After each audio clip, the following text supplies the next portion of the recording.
વડોદરા શહેરમાં પ્રજાને પણ ટ્રાફિક નિયમોનું કડક પાલન કરવું ફરજિયાત બનાવવું જોઈએ તેવી પણ સ્થાનિક લોકો દ્વારા માંગ ઉઠવામાં આવી છે। વડોદરા શહેરમાં વધતા ટ્રાફિકના ભારણ વચ્ચે શહેરમાં અકસ્માતોની વણઝાર જોવા મળી રહી છે। સમા વિસ્તારમાં 2 દિવસમાં 4 અકસ્માત સર્જાયા હતા, જેના સીસીટીવી ફૂટેજ સોશિયલ મીડિયામાં વાયરલ થયા હતા।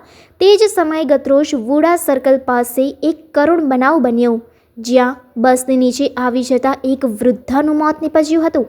અવારનવાર થતા આવા અકસ્માતો વડોદરા ટ્રાફિક પોલીસ તેમજ પાલિકા તંત્રની કાર્યશૈલી પર ગંભીર સવાલો ઊભા કરે છે।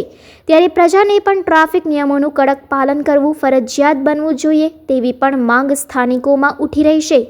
આ દરમિયાન શહેરના જાગૃત નાગરિક અને ધારાશાસ્ત્રી શૈલેષ અમીન દ્વારા મ્યુનિસિપલ કમિશનરને પત્ર લખીને ચિંતાઓ વ્યક્ત કરવામાં આવી છે। તેમણે વુડા સર્કલ, એલએનટી સર્કલ ખાતે સિગ્નલ લાઇટો દિશાવિહીન ચાલે છે અને ક્રોમા બિલ્ડિંગ નજીક મંગલ પાંડે રોડનો ભાગ અત્યંત સાંકડો હોવાને કારણે જીવલેણ અકસ્માતોની સંભાવના વધે છે તેવી રજૂઆત કરી છે।